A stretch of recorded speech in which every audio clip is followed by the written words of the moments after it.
Hi, Peter Charles here, folks, for Life Fly Fishing. And if you've watched any of my fly tying videos, you've seen me use dubbing and out of something like this, a dispenser.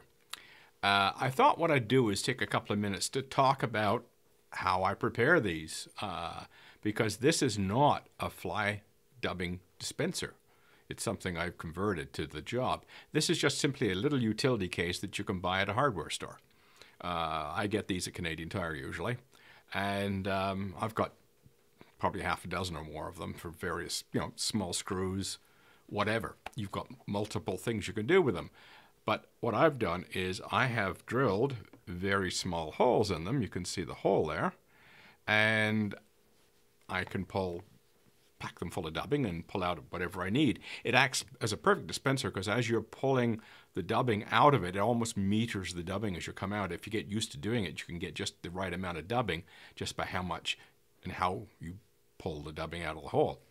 Now, the thing is, how do you make the hole? And that's really what I want to talk about, because the first time I got one of these, I ruined it trying to cut holes in it. And the reason why I ruined it, I was using one of these. This is a twist drill bit, okay? Your standard drill bit that you buy at the hardware store. And the problem with the twist bit is that it cuts with the point, and when you apply pressure on this soft plastic that these boxes are made out of, instead of cutting, it more or less starts to melt and cut at the same time, and you end up with a very ragged hole, and often it cracks the plastic as well.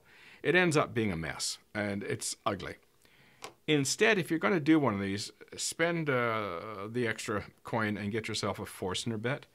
And the Forstner bit has a point, but it cuts with the outside edge. And because it cuts with the outside edge, it produces a beautiful, neat hole. So the holes in the plastic here, see if I can get it on camera.